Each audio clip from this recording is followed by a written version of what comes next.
de toda la clasificación del shock, pero sí lo vamos a mencionar, ¿ya? Ustedes por teoría saben que el shock se divide en principalmente cuatro, ¿no? Que estaríamos hablando del shock hipovolémico o hemorrágico, el shock distributivo, el shock obstructivo y el shock cardiogénico.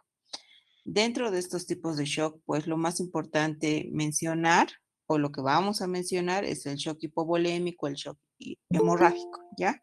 Y también algo bien importante que es el shock anafiláctico que va dentro del shock distributivo. Recordando cómo lo clasificamos, el shock también es importante cómo definir a la palabra shock, ¿ya?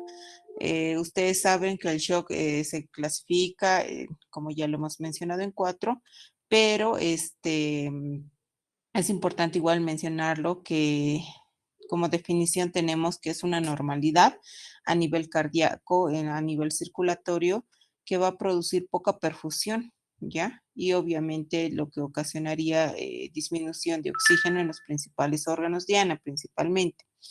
Entonces, a eso se define como shock, ¿ya?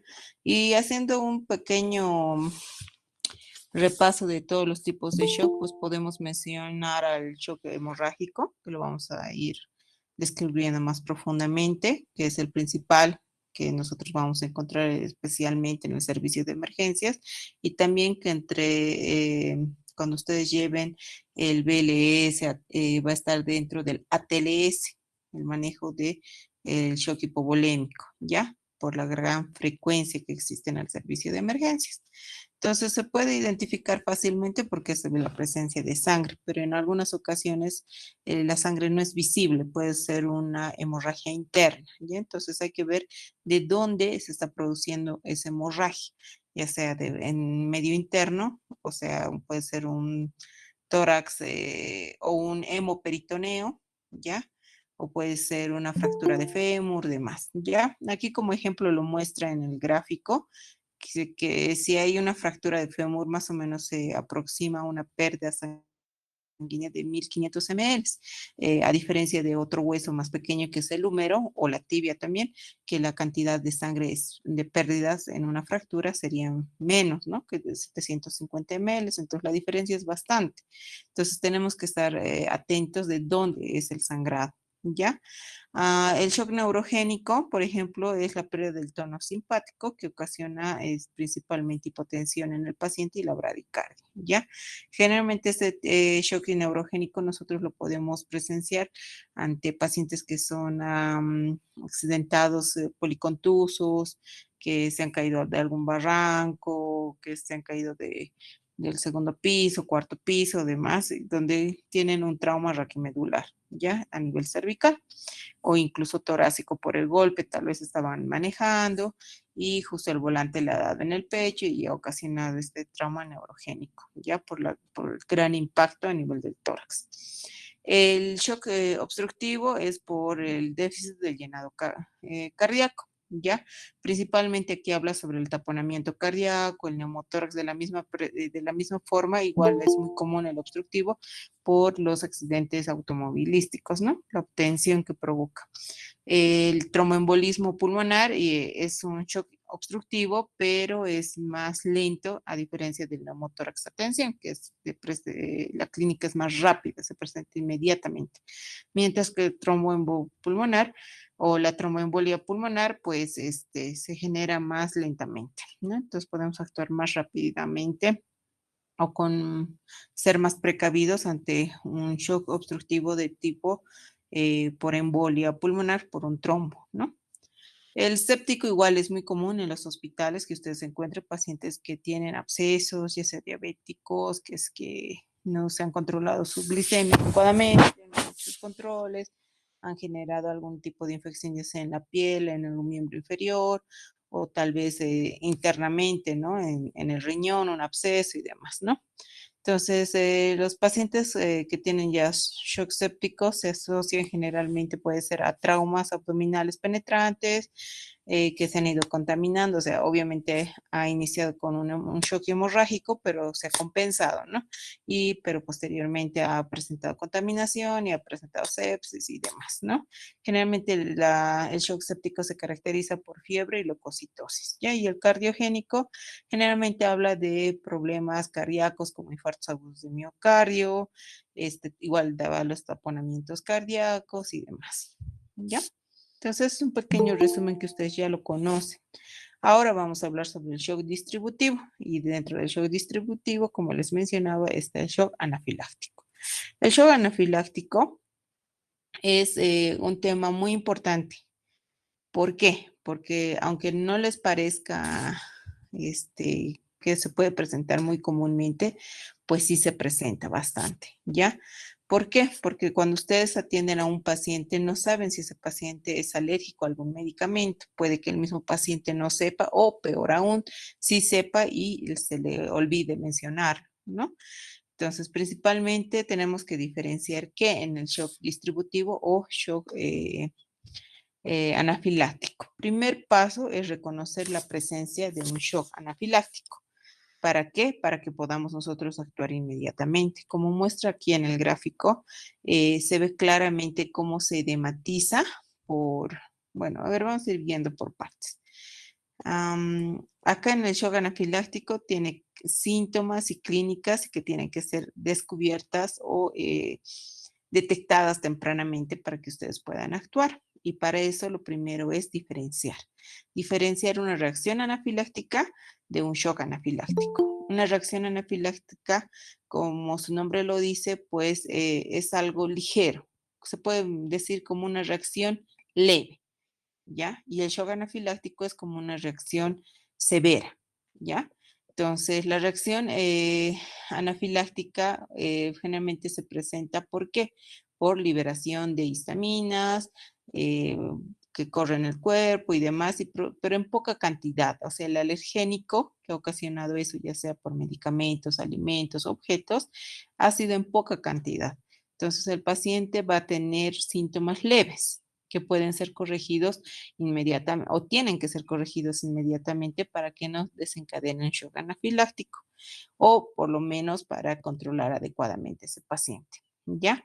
Entonces, pero un shock anafiláctico ya es una reacción, como les decía, severa, en la cual se caracteriza igualmente por la liberación de histamina, ¿ya? Principalmente aquí habla sobre los mastocitos que liberan mediadores de la inflamación por ese alergénico que va a ser estimulados por las inmunoglobulinas y dentro de ellas principalmente la inmunoglobulina E, ¿ya? Y es de forma aguda y progresiva, entonces tenemos que actuar rápidamente. ¿Qué le caracteriza? Por ejemplo, eh, en el shock anafiláctico, como ustedes pueden ver en la gráfica, a nivel pulmonar principalmente, o sea, el escozor, el prurito, las molestias, no te va a matar, pero sí que te va a matar en el shock anafiláctico es la broncoconstricción que se sufre a nivel de los bronquios. Entonces se van cerrando poco a poco y el edema a nivel de laringe que produce. Como se van cerrando poco a poco, entonces ocasiona una hipoxia. Entonces, la falta de ingreso de oxígeno puede desencadenar un paro, ¿no? Y a eso se conoce como shock distributivo. Por ejemplo, en el shock distributivo, lo que les decía, ¿no? La respuesta es compensatoria. A diferencia de los demás shocks, en el shock distributivo existe una vasodilatación, mientras que en los otros es vasoconstricción en los demás shocks.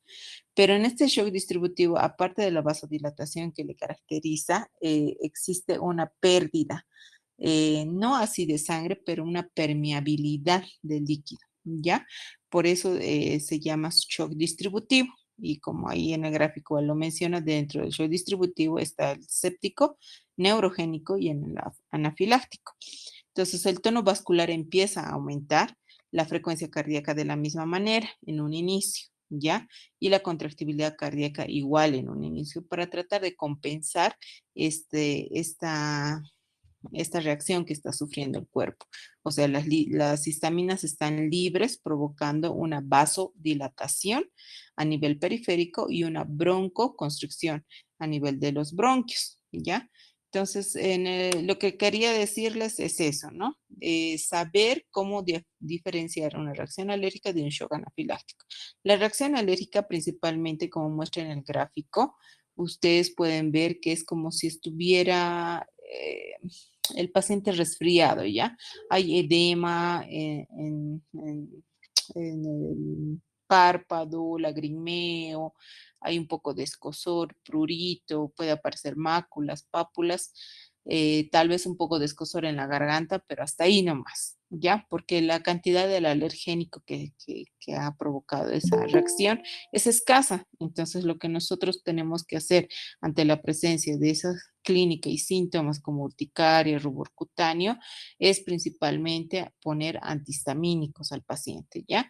Y para que se sienta más seguro y más tranquilo y su recuperación sea mejor, podemos ponerle oxígeno, ¿ya? Entonces, como una reacción alérgica o un corticoide más. Como una reacción alérgica podemos utilizar esos medicamentos, ¿no? Un corticoide y un antihistamínico. Si está un poquito molestándole la garganta, pero sin sibilancias al auscultarle, entonces podemos ponerle oxígeno por lo menos unos 30 minutos, 20 minutos. Y ahí se acabó todo. Pero si el alergénico que ha provocado esta reacción es en gran cantidad o como nosotros la conocemos, el shock anafiláctico por causa de medicamentos principalmente que se administran por vía endovenosa, que son los que rápidamente actúan, y ha sido este agente administrado en una velocidad rápida, ¿no? Entonces, en ese caso, desencadena rápidamente esta liberación de histaminas, vasodilatación y llegando a un broncoespasmo y el edema de la laringe. Entonces, existe principalmente a nivel de la laringe edema, se edematiza tanto que llega a obstruirse la vía aérea. Entonces, ni siquiera podemos intubar incluso, ¿ya? Entonces, como esa reacción es tan fuerte, nosotros tenemos que actuar inmediatamente, o sea, no nos da mucho tiempo de actuar. Entonces tenemos que saber qué poner al paciente, ¿ya? Porque aparte del prurito, máculas y demás molestias que el paciente sienta, sobre todo la ansiedad de no poder respirar, entonces va a tener, si lo monitorizamos, hipotensión, llegando a desencadenar finalmente un broncoespasmo, que es algo bien fatal porque es difícil salir de un broncoespasmo, ¿ya? Entonces, diferenciando si es una reacción alérgica o un shock anafiláctico, el segundo paso, como lo mencionan acá, es más detallado, viendo según el compromiso, clasificándolo en grados, ¿no? Un grado 1, donde solamente hay, no amenaza la vida del paciente, solamente hay prurito, poquito de escozor, se hincha un poquito tal vez las máculas, pápulas, nada más, ¿no? En el grado 2 ya hay un compromiso multisistémico, ya hay hipotensión, hay ligero broncoespasmo, entonces ya hay que empezar a actuar. En el grado 3 ya es riesgo de la vida porque se está ya edematizando. Hay una hipotensión a causa de esa vasodilatación que va a generar la liberación de histaminas, produce esa vasodilatación que se manifiesta con una hipotensión. Entonces tenemos que actuar rápido, ¿no? Porque se está hipotensando. Primero taquicarizado, luego está bradicarizando, finalmente por hipoxia hace paro y fallece el paciente si no actuamos, ¿no? Y en el grado 4 ya es cuando hay un colapso total del sistema. En el grado 5 ya generalmente fallece el paciente. Entonces, aquí igual les mencioné algo sobre lo que nosotros en anestesiología manejamos, un shock anafiláctico en el preoperatorio y en en el transoperatorio, ¿ya? Entonces, la clínica, si mi paciente estuviera, como es preoperatorio, está pues sin tubo, o sea, puedo detectarlo por la clínica que el paciente tiene, ¿no? Puedo auscultarlo, puedo escuchar sibilancias, puedo escuchar dificultad para tragar, mucha rinorrea, puedo ver ansiedad en ese paciente, agitado, demás, ¿no? Hipotenso, principalmente taquicárdico, como les decía en un inicio, luego se pone bradicárdico, incluso llega a ser arritmias y demás, ¿no? Si va agravándose, pues ya llega a tener una hipotensión sistólica, bueno, de la presión arterial sistólica menos de 60, como lo menciona, puede llegar a desaturar hasta un, un 70%, cada vez menos por el edema que existe a nivel de la vía aérea. ¿ya? Y finalmente, como les menciono, si tú no actúas inmediatamente, puedes desencadenar en un paro cardiorrespiratorio. Esta es la parte importante. Ya saben que en el shock anafiláctico el paciente presenta ¿qué? Prurito, urticaria, máculas, pápulas, enrojecimiento de la piel principalmente en el tórax, ansiedad, desesperación, siente que la garganta le empieza a escocer, eso es una reacción alérgica.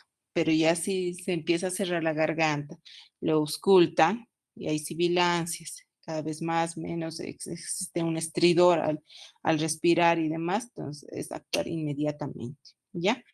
¿Con qué? Con oxígeno. Oxígeno, le podemos poner una máscara, o sea, proteger la vía aérea mediante una máscara facial con reservorio, sin reservorio, pero ponerle oxígeno, ya por lo menos a unas 7 a 8 litros por minuto. Inmediatamente adrenalina, oxígeno y adrenalina van de la mano, ¿ya? La adrenalina ustedes han visto o han escuchado en farmacología, incluso en anestésicos locales, que la adrenalina no se administra en eh, extremos distales porque produce necrosis, porque la adrenalina que ocasiona una vasoconstricción y una broncodilatación. Es por eso que es el medicamento ideal en un shock anafiláctico. Porque ¿qué me ha ocasionado el shock anafiláctico? Me ha provocado una vasodilatación. La adrenalina me está produciendo una vasoconstricción y a nivel pulmonar el shock anafiláctico me ha provocado una broncoconstricción y la adrenalina me está produciendo una broncodilatación. Entonces me da más tiempo de actuar. No me lo cura totalmente, pero me da más tiempo de actuar, ¿ya? Entonces, ¿cómo administras la adrenalina? La adrenalina, como les mencionaba, no se administra en extremos distales y de preferencia es endovenoso. Pero cuando existe un shock anafiláctico, muchas veces puede ser en odontología, cuando le están curando un diente, una reacción al anestésico local, cuando le están poniendo su antibiótico por primera vez en una farmacia y demás, no está el paciente con un acceso venoso periférico. Entonces, se tiene que poner intramuscularmente. ¿Y en qué lugar? En el muslo. Ya el muslo lo dividen en tres y en el vasto externo, como muestra en la figura, es donde se administra. ¿Ya cuánto se administra? Entonces, se administra, si es adulto, se administra de 0.3 a 0.5 miligramos. La ampolla viene de 1 miligramo. Entonces, sería media ampolla intramuscular en el vasto externo del músculo. Y con eso les da más chance de que actúen y no se complique su paciente. Obviamente tienen que ir controlándole y pueden ir administrando la adrenalina cada 5 a 10 minutos hasta que su paciente o si es que estuviera en su consultorio y llegue a la ambulancia porque tienen que pedir ayuda para que sea trasladada a un hospital donde ya pues puedan manejarlo más controlado y con más medicamentos, si es que se complica, ¿no? Si es el caso de niños, por ejemplo, la adrenalina varía. Si el niño pesa menos de 10 kilos, se administra de 0.01 miligramo kilogramo peso. Pero si este niño pesa de 10 a 25 kilos, 0.15 miligramos, y si pesa de 25 a 50 kilos, 0.3 miligramos. Esa es la dosis de la adrenalina en un shock, un shock anafiláctico. ¿Por qué? No es lo mismo manejar adrenalina en un shock anafiláctico que en un paro cardiorrespiratorio. Ahora, si su paciente ha hecho paro, pues ya se olvidan de todo esto y hacen el algoritmo del RCP directamente. Pero si todavía está ansioso, quieren ayudarle al paciente, esto es lo que tienen que hacer, ¿no? Es la administración de media ampolla de adrenalina en adultos. Posteriormente, con eso, como les decía, la adrenalina ya les da más tiempo de actuar. Entonces se puede poner corticoides. Dentro de los corticoides, el más utilizado es la hidrocortisona, ¿ya? O el más indicado para shock anafiláctico. La hidrocortisona igual varía la dosis, que al final de estas diapositivas les voy a proporcionar para que ustedes puedan calcular si tienen un niño que haya sufrido un shock anafiláctico, ¿ya? Pero más o menos en adultos se utiliza de 200 a 500 miligramos cada 6 a 8 horas de hidrocortisona. Si no tuvieran hidrocortisona, pueden utilizar cualquier otro corticoide como la dexametasona de 8 miligramos, que es la más común o la más accesible en nuestro medio. Posteriormente tienen que ponerle algún antihistamínico, clorfeniramida, el antihistamínico que ustedes prefieran, ¿ya? Y posteriormente con eso, si su paciente no mejora, tienen que ponerle salbutamol. Entonces, conclusión, cuando ustedes tengan una reacción alérgica, lo que tienen que poner no es adrenalina, ¿ya? Una reacción alérgica se maneja con corticoide y antihistamínico, ¿ya? Y oxígeno en el caso que lo requiera. Corticoide, antihistamínico y oxígeno. Pero si estamos ante la presencia de un shock anafiláctico, que ya el paciente no puede respirar, cada vez más se le cierra la garganta y está desesperado totalmente, y ustedes ven que ya está por desmayarse por la hipoxia, por el edema que tiene, entonces inmediatamente actúan, ¿ya? Y le ponen oxígeno, adrenalina, corticoide, antihistamínico y salbutamol. Ahora, les puse este video, ¿por qué? Porque el salbutamol, aunque ustedes no lo crean, y muchos de ustedes apuesto que no saben poner o administrar un salbutamol. ¿Ya? Entonces les muestro este video.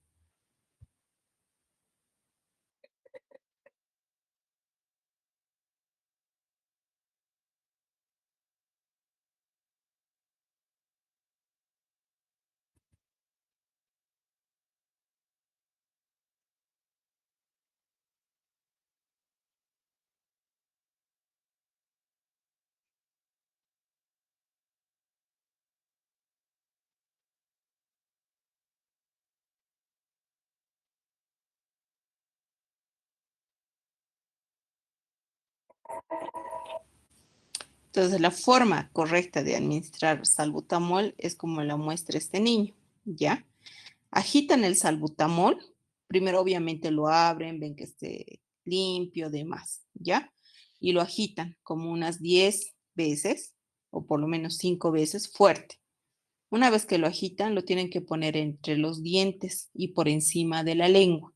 Eso le explican a su paciente y le hacen respirar sin el salbutamol en la boca, unas 2 veces por lo menos, y después recién ponen el salbutamol. Apretan y le dicen que respire profundo hasta que lo retenga, o sea, todo lo que pueda. Aspira y se quedan hasta que ya no puedan resistir más el aire y luego lo botan lentamente. Esa es una forma de administrar el salbutamol, o sea, una forma correcta. ¿Por qué? Porque cuando ustedes no administran adecuadamente el salbutamol, la mayoría agita y ahí hace los dos pasos. Chin, chin, y no llega solamente a vía aérea superior. Y lo que yo quiero es que llegue a mis bronquios. O sea, por eso tengo que inhalar hasta no poder más y luego recién botar lentamente. Eso tienen que explicarle al paciente para que se administre adecuadamente el salbutamol. ¿Ya? Y esta es la tabla que les decía que lo van a tener en las diapositivas para que ustedes puedan ver las dosis del salbutamol, de la adrenalina, de la hidrocortisona, de la dexametasona, del clorfeniramida y demás, ¿ya? Entonces no vale la pena repetirlo, pero ahí lo tiene, ya en el caso que es bradicardia el paciente, eso por eso les decía, una vez de que su paciente ya está más estable, sí o sí tiene que ir a un centro de salud, tiene que ir a un hospital de segundo o tercer nivel para que sea controlado adecuadamente, ¿ya? Después el otro shock más común que ustedes van a tener, bastante contacto, se puede decir, es el shock hipovolémico, el shock hemorrágico, ya que muchos de nuestros pacientes, pues en emergencias llegan por accidentes en este estado, ¿no? Llegan a choquearse por pérdida de sangre. Entonces, el shock hipovolémico se caracteriza por pérdida de sangre, como les decía, ya sea heridas, fracturas, puede ser peritonitis, puede ser porque su úlcera se ha roto, la úlcera gástrica, y ya provoca una hemorragia digestiva alta, baja, incluso por diarreas puede presentarse un shock hipovolémico y demás, ¿no? Entonces, les mencionaba eso, ¿por qué? Porque muchas veces que cuando decimos shock hipovolémico queremos ver sangre y decir, ah, sí, es un shock hipovolémico. Muchas veces no se ve la sangre. Puede ser, como les decía, un accidente de tránsito y sea un hemoperitoneo, o sea, que esté dentro el sangrado. Y cuando entra el quirófano es donde inmediatamente se descompensa porque al abrir ya hay sale toda la sangre, ¿no? Entonces, los signos y síntomas que ustedes tienen que tener en cuenta en un shock hipovolémico es la taquicardia y la hipotensión arterial, principalmente, que es lo más común, lo que todos esperamos encontrar ante un shock hipovolémico, ¿no? Que se caracteriza, ¿por qué? Porque disminuye el volumen sanguíneo. Aquí sí está afectado el gasto cardíaco, a diferencia del anterior shock distributivo, donde no está afectado el gasto cardíaco. Pero en los demás shocks les decía que sí está afectado el gasto cardíaco porque disminuye el volumen sanguíneo. Entonces, como disminuye el volumen sanguíneo, hay pocos glóbulos rojos, poca hemoglobina, poco transporte de oxígeno, poco oxígeno, entonces ocasionaría necrosis en los órganos diana y demás, ¿no? ¿Qué es los signos y síntomas que nosotros esperamos encontrar en un shock hipovolémico? Principalmente la piel se va a poner fría, húmeda, pálida, el paciente va a tener mucha sed, sus mucosas van a estar secas, va a estar diaforético, va a disminuir su conciencia, va a llegar a tener oliguria, va a desencadenar acidosis metabólica, que es lo que más se caracteriza. Ahora hay fases cuando ustedes ya tienen un paciente con shock hipovolémico. La primera fase se le llama fase de pre-shock. Ahí es donde ustedes tienen que controlar qué. Tienen que controlar la clínica del paciente, principalmente pulso, presión arterial, respiratoria, poner una sonda para ver si está orinando. Estaría en este caso de un shock hipovolémico hablándoles, digamos, que ustedes estén en una provincia y tengan que trasladar al paciente aquí a La Paz cuando hagan su internado, digamos, ¿no? Entonces, todo eso tienen que ir controlando, porque ustedes no van a poder, o le harán un torniquete, pero más no van a poder evitar ese sangrado, pero hay que estar controlándole para que no se descompense, ¿ya? Entonces, el pulso, que es principalmente como hay un sangrado, hay pérdida de sangre, entonces se va a empezar a acelerar, ¿ya? Y va a ir aumentando cada vez más y después va a ir disminuyendo. ¿Por qué? Porque el gasto cardíaco, como les decía, está disminuido. Entonces el corazón trata de bombear esa sangre para que llegue a todas partes de los órganos diana, principalmente, pero se cansa el corazón, entonces empieza a latir ya cada vez más lento, más lento. Por eso les decía taquicardia en un inicio y luego bradicardia. La piel se va a poner pálida por la pérdida de sangre. Obviamente, como no hay sangre, el paciente va a perder temperatura, va a perder ese color, se va a volver cada vez más blanco. Principalmente la presión va a estar en un inicio normal, luego va a ir cayendo poco a poco. La respiración va a ser cada vez más acelerada y profunda, porque ya no le está llegando oxígeno. Y obviamente la diuresis se va a disminuir totalmente. ¿Por qué? Porque trata más bien del cuerpo de que ya no salga nada, ¿no? Entonces incluso llega a afectar al riñón principalmente. Y en cuanto a la conciencia, pues obviamente va a estar ya letárgico y finalmente puede llegar al coma y la muerte si es que ustedes no actúan en esta fase de pre-shock. En la segunda fase es ya cuando el paciente ya está descompensado.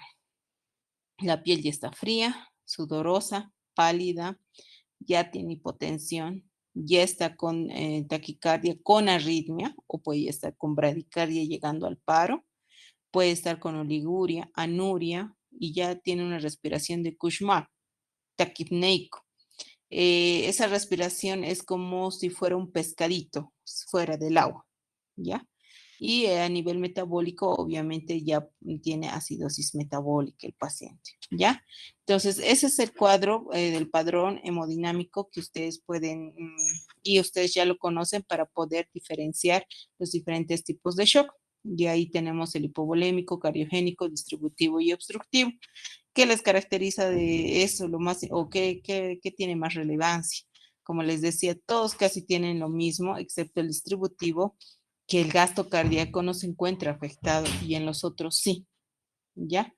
Entonces, para manejar este patrón hemodinámico en los diferentes tipos de shock, ustedes lo que tienen que hacer primero es diferenciar qué shock está sufriendo su paciente, si es hipovolémico, cardiogénico, distributivo o obstructivo, y después ir actuando según lo que han clasificado para finalmente tratarlo y posteriormente ver si ha cambiado la clínica de ese paciente. ¿Ya? Acá tengo una tabla que es el algoritmo del shock hemorrágico. ¿ya? Y lo divide en 4 grados, pero esta es de la 9ª edición. En esta menciona mLs, pérdidas sanguíneas en mLs. Por ejemplo, grado 1 es menos de 750 mLs, grado 2 de 750.500, grado 3 de 1.500 a 2.000 mLs y grado 4 severo es más de 2.000, ¿ya?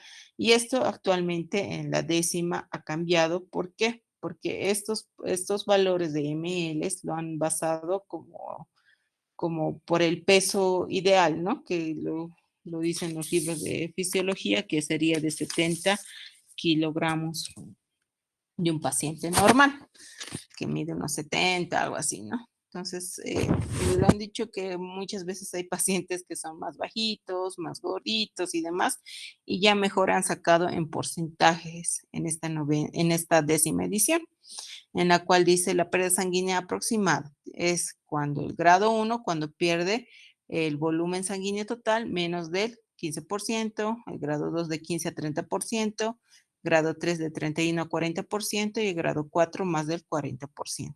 ¿Ya? Y aquí hablo ya claramente qué es lo que esperas encontrar en el grado 1 en cuanto a la frecuencia respiratoria, o perdón, a la frecuencia cardíaca, la presión arterial y demás. ¿Ya? Entonces, todo eso está escrito en esta tabla, que ustedes con eso pueden dar un diagnóstico, qué tan grave está este paciente, ¿para qué? Para ustedes tratar ya de compensarlo al paciente, porque si ustedes ven en el último gráfico, dice necesidad de productos sanguíneos, es decir, aquí ya estamos hablando de ya empezar a transfundir. ¿Cuándo voy a poner sangre? Cuando un paciente sangra. No es que veo sangre y ya tengo que ponerle sangre, ¿no? Tengo que ver en qué grado se encuentra su hemorragia para pedir sangre. Entonces, primer grado no amerita, solamente amerita monitorear al paciente. Segundo grado, pienso ya en pedir sangre, pero tengo que ver la demás clínica, ¿no? Si está con su presión muy baja, frecuencia cardíaca, si está orinando, no está orinando y demás. Pero el grado 3 sí o sí ya tengo que empezar a pedir sangre, y en el grado 4 no solamente pedir sangre, ya empiezo a activar el protocolo de transfusión masiva, lo que les decía en la anterior teórica, ¿no? Cuando nosotros transfundimos ya más de 3 paquetes de sangre, nosotros tenemos que pensar en pedir ya plasma, en pedir concentrado de plaquetas, porque la sangre no tiene todos los anticoagulantes necesarios para que pare esa hemorragia. ¿Ya? Algo importante igual en esta tabla, obviamente todo es importante, pero algo que resaltar en esta tabla es cómo saber la presión de pulso. La presión de pulso es un dato de la monitorización igual importante que se obtiene sacando o restando, mejor dicho, la presión arterial sistólica menos la presión arterial diastólica. Y como rango lo toman lo que nosotros tenemos en la mente, ¿no? La sistólica 120, la diastólica 80, o sea, la presión arterial, ¿no? 120-80, lo ideal. Entonces, toma una resta de ambos y llegaría a ser un 40%. Lo normal, la presión de pulso es un rango de 30 hasta 40%. Cuando existe cambios más de estos, estaríamos hablando de un grado de hemorragia tipo 2, entonces ya tengo que empezar a clasificar. Obviamente en el grado 2 va a ser mínimo el cambio, o sea, menos de 30. Llegaría a ser, digamos, un 28.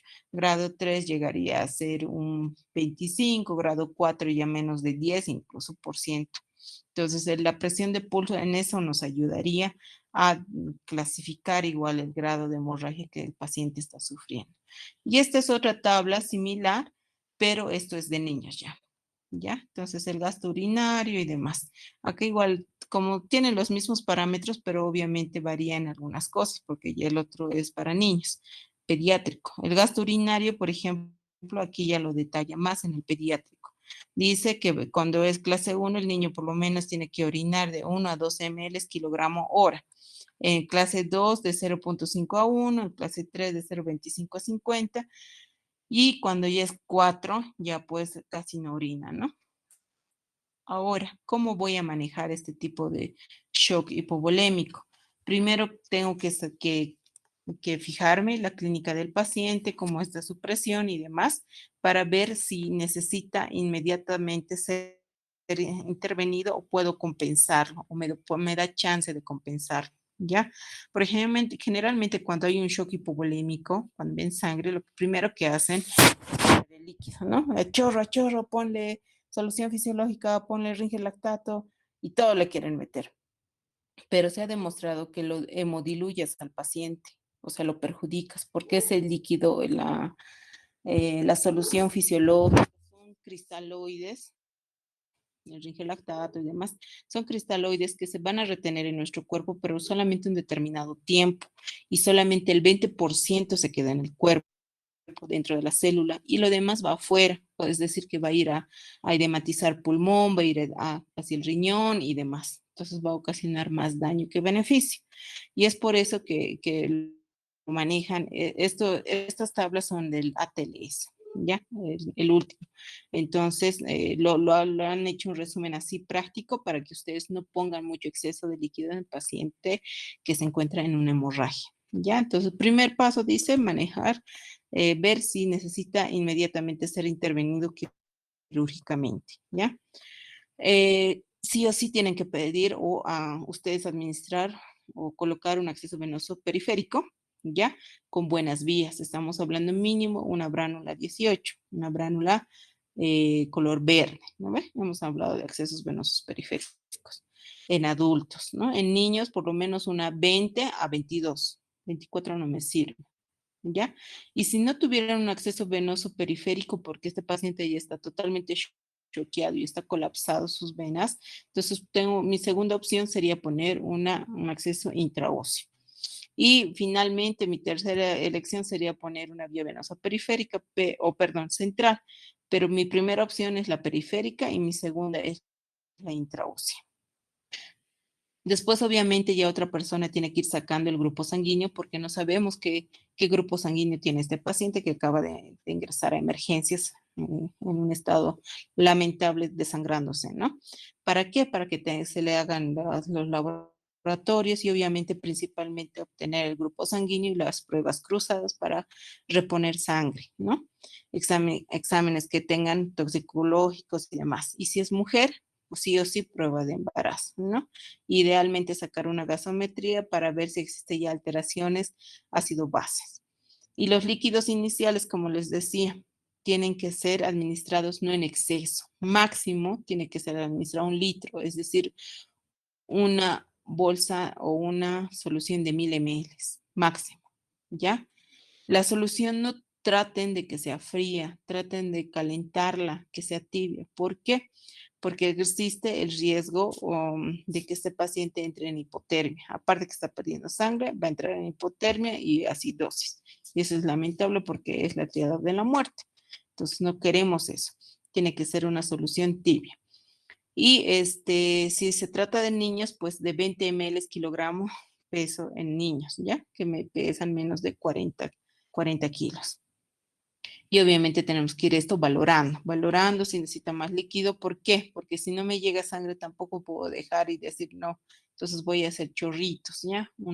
Por lo menos voy a iniciar a chorro 1 litro. Después no llega la sangre. Voy a empezar a poner cada de 10 a 15 ml kilogramo peso. A ver cuánto más sería como unos 400 más, ¿no? 400 ml más, hasta que me llegue la sangre y siempre estar controlando, monitorizando al paciente para que no se me descompense. Tengo que ir viendo en cuanto a la monitorización, el gasto urinario igual, ¿no? Monitorizar al paciente si está orinando o no está orinando. Si es adulto, por lo menos espero que orine lo mínimo, que es de 0.5 ml kilogramo hora. Si es pediátrico, tiene que orinar lo mínimo 1 ml kilogramo hora. Y si es menos de 1 año el niño, 2 ml kilogramo hora. Eso es lo que espero, porque si es menos de eso, ya están sufriendo daños en sus órganos diana. Hipotermia, algo, como les volví a decir, es algo bien importante la temperatura. Entonces tengo que tratar de calentar al paciente, ya sea con soluciones o con compresas, camas, algo para que no entre más en hipotermia. Las soluciones se trata de más o menos infundir a 39 grados, mencionan, no hirviendo, tibias, soluciones tibias. En cuanto a los hemoderivados, les decía, ¿no? Ya hemos hecho las pruebas cruzadas, todo, ya llega el paquete de sangre, se ha activado el código rojo, ha llegado los paquetes de sangre. Entonces, lo primero, hay que tratar de tipificar y estar seguros de que esa sangre sea la adecuada para el paciente. Pero en el caso de que no estemos en un pueblito y no tengamos banco de sangre, pero sí tenemos sangre, nos han traído, pero no sabemos si corresponde al paciente o no corresponde al paciente, o sea, sin pruebas cruzadas, lo que se puede hacer es ponerle del tipo O, ¿ya? Que sería lo más seguro. Si es plasma sin tipificar, se pone del tipo AB. Y si es embarazada del tipo ORH negativo de preferencia. Entonces son esas reglas que se ha dado en caso de una superemergencia que no tengamos para hacer las pruebas cruzadas y poder tipificar. Ahora, como les decía, cuando ya estamos en un grado desesperado de un grado 4 de hemorragia, entonces activamos los protocolos de transfusión masiva para poner sangre. Eh, la transfusión masiva, no sé si se acuerdan como la definición, cuando se ponen más de 10 paquetes de sangre dentro de 24 horas o cuando se ponen más de 4 paquetes de sangre dentro de la primera hora. Eso se llama transfusión masiva. Entonces se recomienda sí o sí administrar eh, eh, otros que me van a ayudar a hacer la coagulación, como les decía, puede ser plasma o concentrado de plaquetas, ¿no? Entonces ahí manda la relación de pasada los 3 paquetes de sangre, incluso los 2 paquetes de sangre, ya tengo que empezar a utilizar uno. O sea, le pongo 2 paquetes de sangre y para el tercer paquete de sangre tengo que pedir plasma. O sea, un paquete de sangre, un paquete de plasma para el tercer paquete de sangre. Y posteriormente ya tendría que pedir un paquete de concentrado de plaquetas. Entonces, 1, 1, 1 es la relación. ¿Para qué? Para que me ayude a coagular y este paciente no empieza a desangrarse. Y finalmente, y ustedes ya saben sobre la dosis de plasma, que es a 10 ml, kilogramo peso, del concentrado de plaquetas, cómo es el manejo y demás. ¿Ya? Y finalmente voy a pensar en utilizar el ácido ramexámico, que igualmente lo menciona en el algoritmo, ya que nos ayuda bastante, pero nos ayuda bastante si son administrados dentro de las primeras 3 horas posterior al trauma, porque pasado ese tiempo ya no tiene mucho efecto. Y la dosis es administrar de 1 gramo endovenoso, ¿ya? Bueno, es lo ideal. Ahí eso es lo que le decía, la estriada de la muerte, es la acidosis que el paciente presenta, la coagulopatía porque le han puesto pura sangre y nada de plasma y plaquetas, y le han puesto sangre fría, ¿no? Sin mezclarla con solución fisiológica tibia y entra en hipotermia. Entonces, generalmente si hacen ese manejo, el paciente va a sufrir la muerte. Entonces, eso sería el tema de hoy, chicos. ¿Me escucharon? ¿Se ha escuchado bien? Sí, doctora, se Sí, entendió. doctora, se escucha. Ya. ¿Tienen alguna pregunta?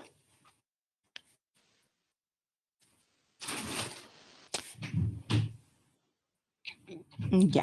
A ver, algo igual que me olvidaba mencionarles, por ejemplo, cuando hay un shock hipovolémico, es importante, aparte de, a ver, les voy a volver a mostrar. Aquí está la tabla.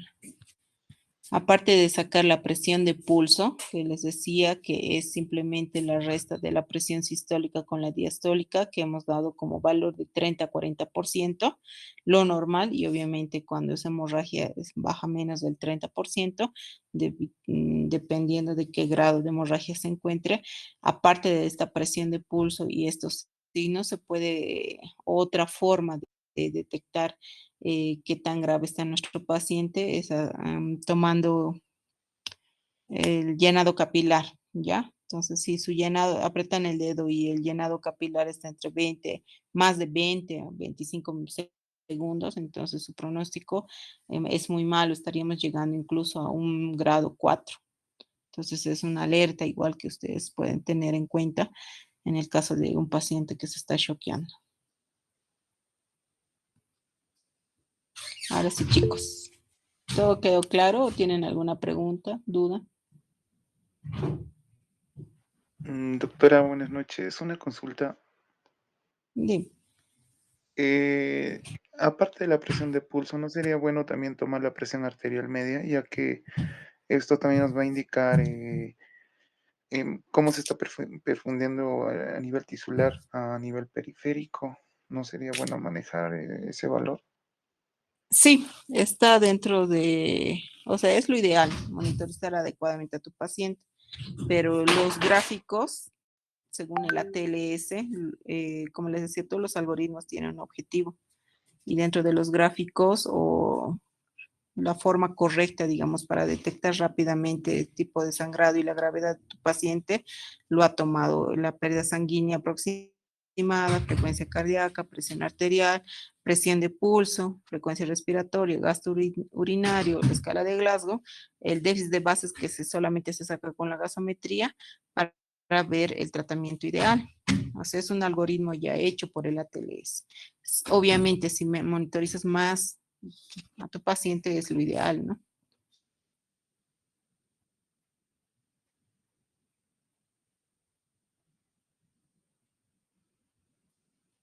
¿Alguna pregunta más, chicos? Ya. Entonces, voy a dar el otro tema, denme un segundito y ahorita continuamos.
Hola, chicos. ¿Otra vez? ¿Me escuchan? Sí, doctora, Sí, se escucha. doctora. Ya.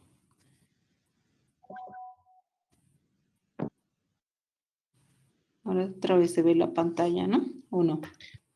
Sí, doctora, se ve. Ya. Bueno, este es el último tema. Es el manejo de RCP avanzado en adultos, ¿ya? Es igual un tema muy bonito, interesante, y igual siempre lo van a tener. Lamentablemente van a tener que manejar un paciente en paro, ya sea en el internado o posterior, ¿no? Entonces tienen que tener en cuenta que cuando manejan un paciente en paro están luchando contra la muerte y tienen que ganarla. Tener en cuenta que el tiempo que tienen para ustedes sacar a ese paciente del paro sin secuelas es entre 10 minutos, nada más, ¿ya? Ideal entre 5 minutos. O sea, es preferible presenciar un paro que encontrar un paciente ya en paro porque no sabes cuánto tiempo ya ha pasado. Entonces, eso es algo que lo tienen que tener en cuenta. El primer punto ante un manejo de paciente en paro es primero confirmar. Bueno, primero tienen que saber si el paro, o bueno, para confirmar tienen que ver si el paro es dentro de un hospital o fuera del hospital. En este caso está ahí en el esquema mostrando un paro extra hospitalario, es decir, que no hay personal o equipo adecuado para que puedan ayudar a ese paciente. Pero si ustedes saben el RCP básico, pues pueden ayudarle bastante.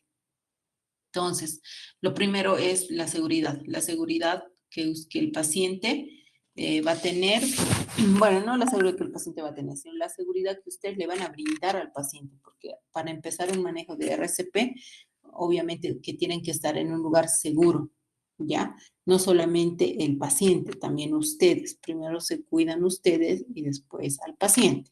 Esto estamos hablando, digamos, como accidentes que se suscitan en Coroico, en barrancos y demás, ¿no? Entonces tienen que empezar el manejo de RCP en un lugar donde se encuentre plano, ¿no? Plano, seguro y demás, y recién iniciar el RCP.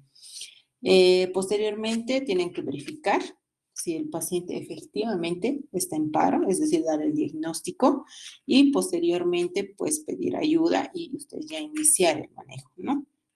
Me refiero a eso? Que cuando ustedes dan el diagnóstico, ¿cómo lo darían? Primero tienen que ver lo circulatorio, ¿ya? El sistema circulatorio, es decir, mediante el pulso. Principalmente los pulsos que nosotros manejamos, pues es el pulso carotidio, el pulso radial y el pulso femoral. Obviamente los vasos más grandes se sienten mejor, estaríamos hablando de carotidio y femoral. El tiempo que tiene que transcurrir no es más de 1 minuto. Lo ideal para tomar el pulso es de 5, o sea, no es menos de 5 segundos ni más de 10 segundos, entre 5 y 10 segundos. Entonces tocan el pulso carotídeo y cuentan, ¿no? 1, 2, 3, 4, 5. Sí, no hay pulso. Y posteriormente ven la vía aérea, ¿no? Entonces permeabilizan lo que hemos llevado en el tema de vía aérea. Hiperextienden la cabeza del paciente, posición de olfateo o subluxan el maxilar si el paciente ha sido, ponía el caso que esté en un barranco y demás, ¿no? Por ahí tiene una lesión raquimedular, entonces simplemente hacen subluxación mandibular para ver si con eso permeabilizan la vía aérea y respira el paciente. Si tiene pulso y si está respirando, pues no es un paro cardiorrespiratorio, le tratarían de ayudar tal vez con la ventilación, ventilando cada 6 segundos, demás con el ambú y ya. O si es que no tuvieran ambú, entonces ustedes, ¿no? Boca a boca. Pero en estas épocas o después del COVID, pues ya no se hace eso. Si el paciente estuviera en un paro, entonces ya se inicia el RCP básico, que sería 30 compresiones, 2 ventilaciones, 30 compresiones, 2 ventilaciones, hasta que llegue el equipo paramédico en la ambulancia con el DEA, ¿ya? Para ver si es desfibrilable, no desfibrilable y iniciar el manejo de RCP. Entonces, antes, hasta el 2015 decían manejo de la vía aérea es primero, después es compresión. Desde el 2015. En la actualidad se sabe que eso ya no se maneja. Primero es compresiones y al final es la vía aérea. Es decir, que si ustedes ya encuentran un paciente desmayado, supuestamente, y ustedes hacen el diagnóstico y está en paro realmente, lo que pueden hacer es hacer compresiones, compresiones, compresiones hasta que llegue ayuda.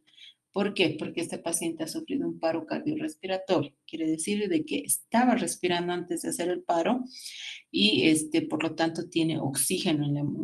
La hemoglobina está transportando oxígeno, pero como la bomba, que es el corazón, se ha detenido, entonces se ha quedado estacionada esa sangre con el oxígeno. Entonces, al hacer ustedes de bomba, al comprimir, ese poco oxígeno va a ir circulando, recirculando en los órganos dianas. Entonces, las secuelas van a ser mínimas y la recuperación va a ser mejor en ese tipo de pacientes. Va a ser rápida, va a salir rápido del paro. Pero si se preocupan más de la vía aérea y no comprimen, entonces ese paciente va a tener secuelas y no sirve de nada que entre oxígeno si no hay circulación, ¿verdad?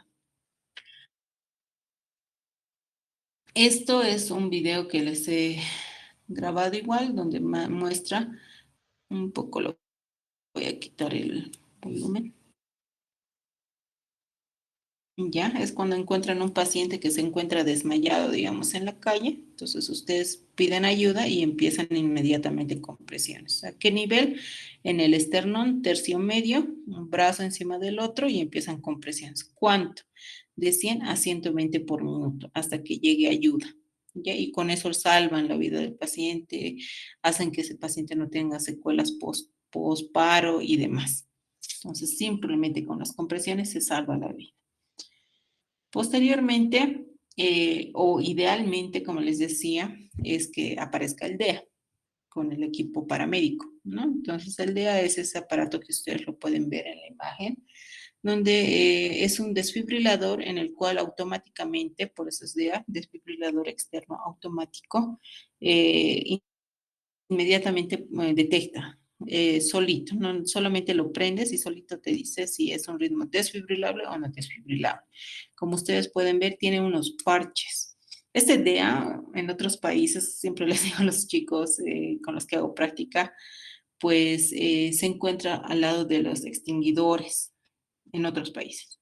Se encuentran al lado, entonces si un paciente es detectado o se encuentra en paro, rápidamente sacan el DEA, le ponen los parches y el DEA hace todo el trabajo, ¿no? Ahí está cómo es, que es simplemente poner los parches y el DEA habla. Tiene un sonido, entonces te dice ritmo desfibrilable, desfibrilar en 5 segundos, 5, 4, 3, alejarse, nadie toque al paciente y desfibril.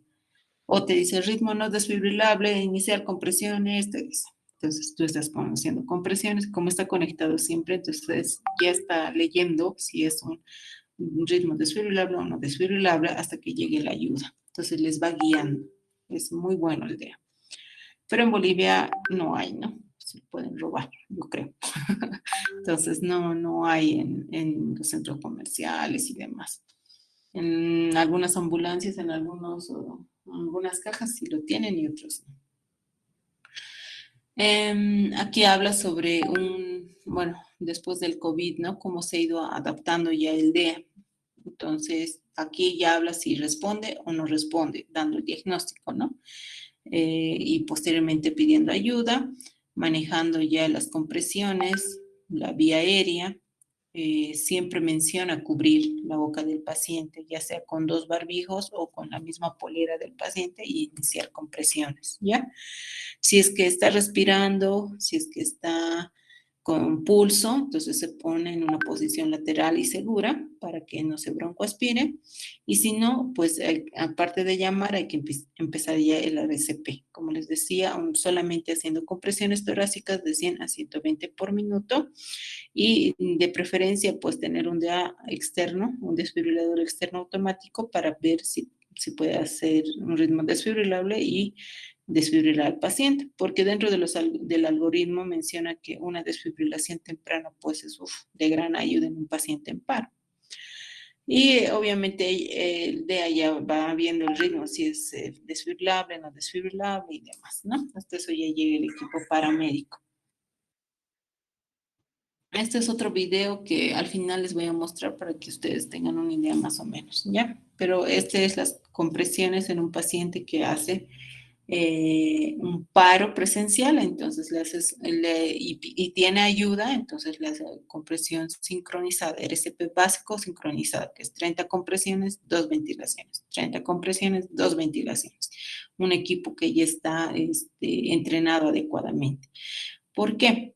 Porque cuando existe un paciente que está sufriendo un paro cardiorrespiratorio ya dentro de un hospital, pues se supone que todos tienen que saber manejar el RCP adecuadamente.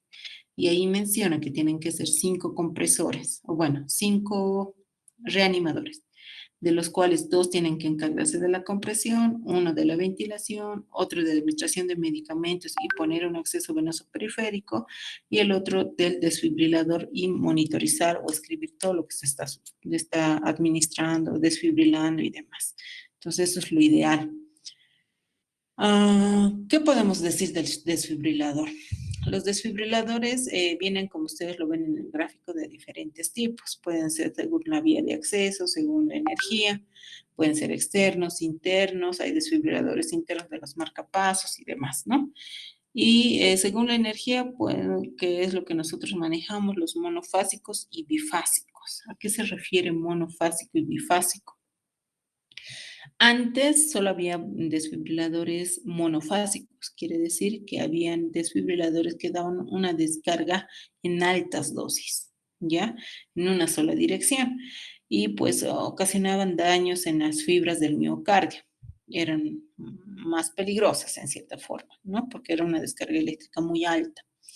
Y actualmente ya casi todos los desfibriladores se realizan de forma bifásica, es decir, que el voltaje es menor porque va y regresa la corriente eléctrica, entonces no necesita ser tan fuerte esa descarga. Y dentro del algoritmo también menciona, si es un desfibrilador monofásico, se administra solamente 360 joules o 300, la dosis máxima. Y si es bifásico, pues inicia de 120 y vas graduando hasta 200 joules. ¿Ya? Eso está dentro del algoritmo. Algo importante, igual antes de entrar al algoritmo, es saber qué ritmos son los que ustedes van a encontrar en un paro cardiorrespiratorio. Los principales ritmos son fibrilación ventricular, taquicardia ventricular sin pulso, porque hay taquicardia ventricular con pulso. Si es con pulso, pues no está en paro y no necesita desfibrilador. Entonces, la fibrilación ventricular y taquicardia ventricular sin pulso son los únicos ritmos que son para desfibrilar, ¿ya? Luego tenemos la sistolia, que ustedes ya la conocen, es una línea recta, la actividad eléctrica sin pulso, ¿ya? Y para poder ustedes distinguir qué tipo de ritmo estamos, entonces tienen que saber por lo menos leer un electrocardiograma normal o por lo menos ver y decir, sí, este es un electro normal, ¿no?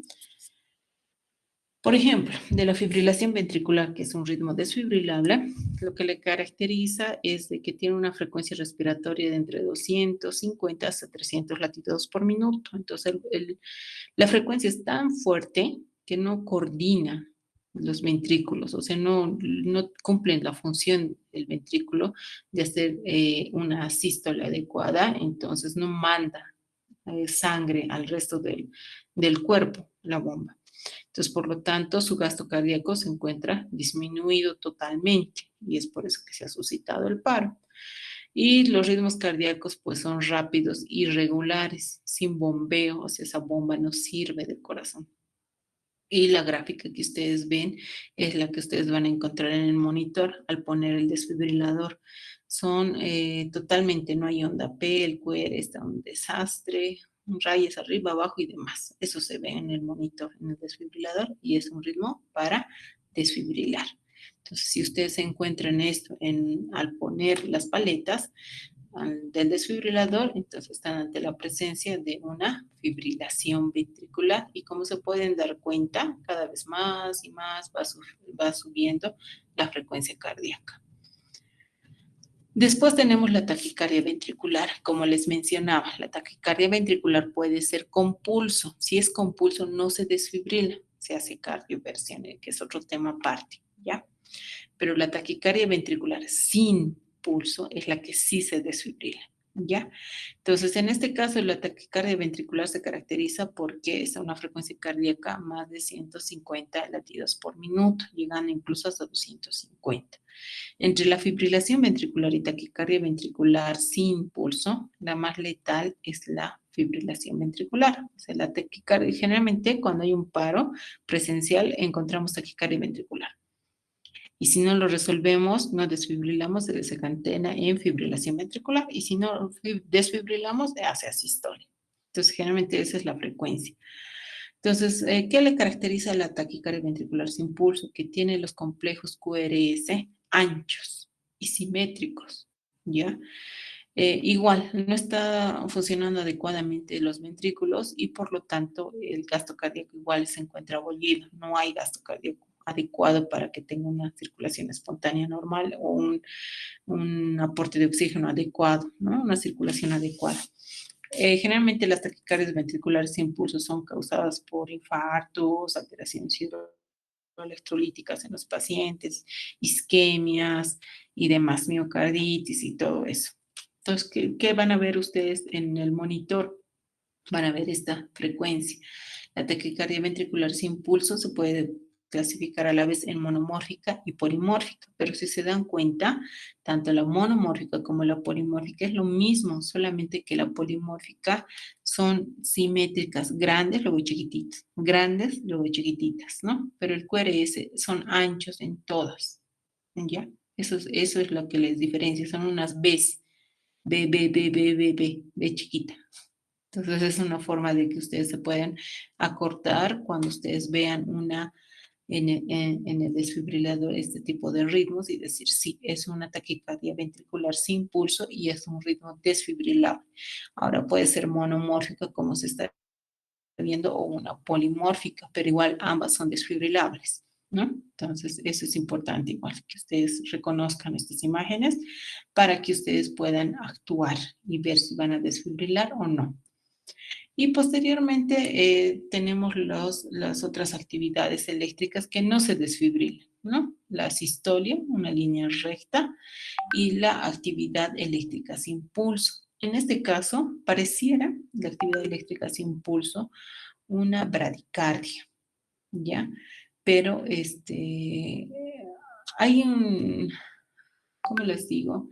Error que todos o la mayoría de los doctores que no manejan RCP cometen. Cuando hacemos las compresiones, estamos haciendo muy buenas compresiones, estamos haciendo buen manejo y resulta de que alguien dice, a ver, hay que controlar nuevamente porque se controla con las paletas cada 5 minutos para ver si hay un ritmo diferente. Y verifican con las paletas del desfibrilador y ven este ritmo. Entonces dicen, oh, ya lo sacamos, ahí parece un QRS, una onda P, parece que estuviera con bradicardia, ya lo hemos sacado. Entonces dejan de hacer las compresiones y pasa un minuto o menos incluso y alguien más le toca el pulso y dice, no, ha hecho paro otra vez y otra vez vuelven a iniciar de cero, ¿ya? Entonces han interrumpido las compresiones y eso es fatal porque retroceden a lo que estaban yendo bien, retroceden, ¿no? Entonces ya es un poquito más dificultoso. Entonces se considera actividad eléctrica sin pulso y se sigue manejando el RCP. O sea, si ustedes encuentran esto en el monitor del desfibrilador y piensan que ya le han sacado del paro, inmediatamente, por favor, confirmen si hay pulso o no hay pulso. Porque sí, puede estar ante una actividad eléctrica con pulso, o sea que sí le están sacando del paro, entonces ya no se comprime la actividad eléctrica con pulso, porque ya hay pulso. O sea, el objetivo del RCP es sacar a ese paciente con circulación espontánea nuevamente, o sea, que tenga pulso. Entonces, si ya tiene pulso, ya no se hace compresión, ya no se desfibrila, ¿no? Se ve la causa, las H, las T del algoritmo para ver qué es lo que ocasiona el paro y que no vuelva a caer. Y ahí se acabó el manejo. Pero si ven esa actividad eléctrica y no hay pulso, esta sigue en un paro. Entonces tenemos que manejar el algoritmo. Ahora, no simplemente, cuidado que piensen que se va a ver siempre como una bradicardia. En algunas ocasiones se ve como una taquicardia y dicen, ah, ya ha salido y nadie toca el pulso. O sea, ante cualquier actividad eléctrica tienen que verificar el pulso. Si no hay pulso, sigue en paro. Conclusión, ¿ya? Entonces, espero que les quede claro. Y este es el algoritmo actual que se ha manejado, bueno, que se está manejando actualmente después del COVID. Entonces, mucha modificación no ha existido, ¿ya? Aquí te habla de que sí o sí, para reanimar, los reanimadores tienen que estar protegidos con el EPP, ¿ya? Y si dentro de la sala donde se está produciendo ese paro no hay el personal que esté equipado con el EPP, con barbijos, lentes, guantes, demás, entonces mejor no hacer el RCP. ¿Ya? Entonces, eso es lo que indica. Ahí habla sobre el EPA, que es un filtro que se utiliza bastante en el COVID para evitar contagio. Entonces, menciona ahí el EPA que tiene que ser instalado inmediatamente para manejar la vía aérea y así protegernos, ¿no? Primero dar oxígeno, obviamente con el EPA conectado, que es ese filtro, y monitorizar al paciente. ¿Para qué? Para ver si es un paro con un ritmo desfibrilable o no desfibrilable, ¿no? Entonces, primero es iniciar el RCP básico con el EPA, ¿ya? Que sería el filtro. Entonces, compresiones, 30 compresiones, 2 ventilaciones, 30 compresiones, 2 ventilaciones. Hasta eso ya llega mi carro de paro con mis medicamentos, mi desfibrilador, ya alguien le ha canalizado la vía periférica a mi paciente y demás. Entonces, procedo a hacer la monitorización con el desfibrilador y me doy cuenta que es un ritmo desfibrilable. Inicio la desfibrilación. Como ya sabemos, actualmente son bifásicos. Iniciamos con lo más bajo, que sería 120 joules. Hago la descarga. Aquí es algo bien importante. Cuando se hace la primera descarga, ahorita estamos en el punto 3. Cuando se hace la primera descarga, lo que nos importa es que nunca hagan la primera descarga y ahí verifiquen si ha cambiado el ritmo. No. Se hace la descarga y se deja de lado las paletas del desfibrilador y se sigue haciendo compresiones por 2 minutos más. ¿Ya?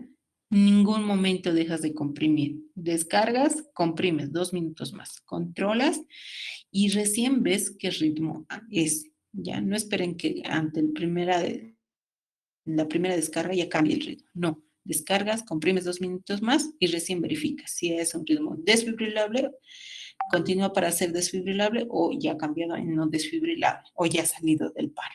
¿Ya? Entonces, haciendo esto, seguimos con el algoritmo.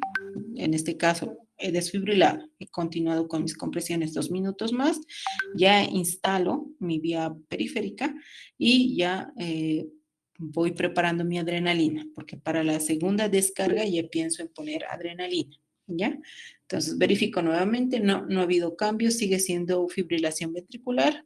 Nuevamente hago mi descarga, sigo comprimiendo e indico administración de adrenalina para la segunda descarga del desfibrilador, ¿no? Pasado el tiempo de la adrenalina, que es de 3 a 5 minutos, tienen que controlar, vuelvo a verificar si ha cambiado el ritmo y pues resulta que no ha cambiado el ritmo, sigue siendo desfibrilable, ahora está en taquicardia ventricular sin pulso. Sigo comprimiendo y ya pienso en administrar antiarrítmicos como la amiodarona o como la lidocaína, que igual lo muestra en el gráfico y nos dice ahí que la amiodarona es el primer antiarrítmico que se utiliza en 2 dosis, ¿no? La primera dosis, todo está en el algoritmo y ahí está escrito. La primera dosis es de 150 miligramos, es dosis, perdón, 300 miligramos, que es dosis impregnación, y la segunda dosis es 150 miligramos para mantenimiento. Y si no tenemos amiodarona, pues utilizamos lidocaína, que igual viene manejada en 2 dosis, que la primera dosis es de 1 a 1.5 miligramos kilogramo peso y la segunda dosis de 0.5 a 0.75 miligramos kilogramo peso. Y ya pienso ahí en intubar a mi paciente, ¿no? Y así voy manejando. Adrenalina, miodarona. Y por algún motivo, si cambia de un ritmo desfibrilable a no desfibrilable, pues nos subimos nuevamente en el algoritmo y menciona que los ritmos desfibrilables o no desfibrilables es la sistólica y la actividad eléctrica sin pulso. Y inmediatamente administro adrenalina, compresiones por 2 minutos. La adrenalina tengo que controlar de 3 a 5 minutos. Puedo pensar ya en poner, o ideal sería poner un capnógrafo para verme si está haciendo buenas compresiones, porque igual lo menciona ya en el algoritmo que cuando ponemos capnógrafos y nos muestra con un CO2 mayor a 10 milímetros de mercurio, pues me dice que la actividad eléctrica, o bueno, que ya nuevamente la bomba va a funcionar, que le va a tener nuevamente la circulación espontánea al paciente. Y si es menos de 10 milímetros de mercurio de CO2, me dice que las compresiones las hago pésimas, ¿no? Que tengo que mejorar. Es decir, simplemente es seguir todo lo que está en el algoritmo. ¿Qué es importante resaltar nuevamente? Que después de la segunda desfibrilación se administra adrenalina y después de la tercera desfibrilación se administra amiodarona. Es importante igual resaltar que en el RCP básico se hacen 2 compresiones, 2 ventilaciones, 30 compresiones en forma sincronizada. Y en el RCP avanzado, una vez que ya le intuban al paciente, se hace ya en forma separada, asincrónica, ¿ya? Compresiones de 100 a 120 y las ventilaciones se hacen cada 6 segundos una ventilación, o sea, más o menos como en un minuto, como 10 ventilaciones, ¿ya? Y obviamente que en todo este transcurso del RCP tengo que ir verificando qué es lo que ha ocasionado el paro, para que si yo lo logro sacar a este paciente, pues pueda corregir. Si es hipovolemia, pues utilizar el manejo de shock hipovolémico.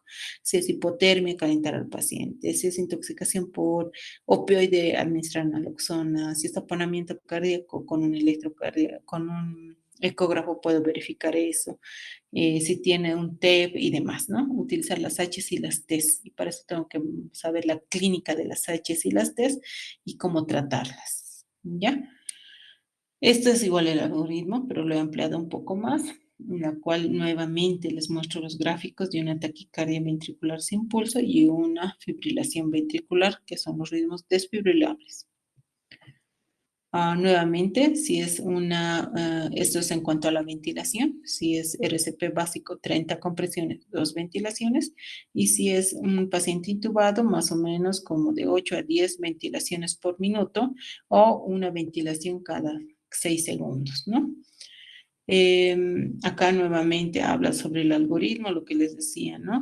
El manejo de la capnografía me indica si estoy haciendo unas adecuadas compresiones o no.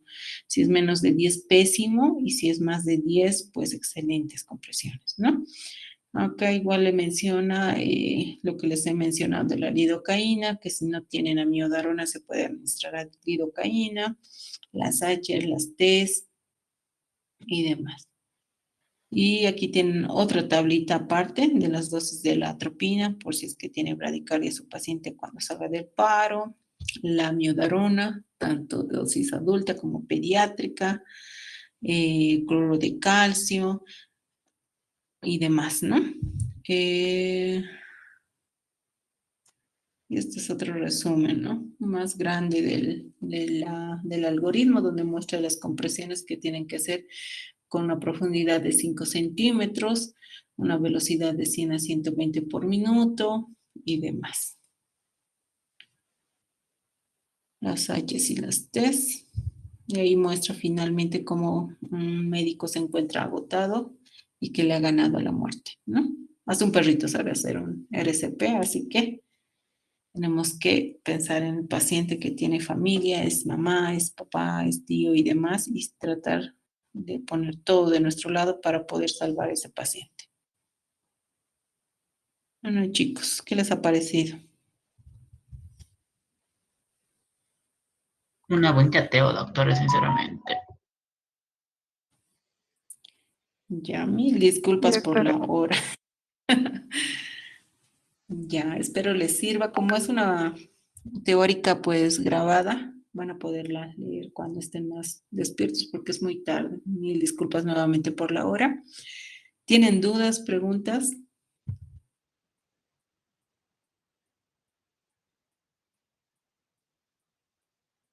Bueno, entonces eso sería todas las teóricas, chicos. Creo que ya anestesiología acabó con todas las teóricas. Si es que faltaría alguna teórica, yo creo que en el transcurso de esta semana ya los demás doctores lo acaban y ya tendrían todas las teóricas. Entonces, buenas noches, chicos, descansen. Nos vemos con mis alumnos en las prácticas.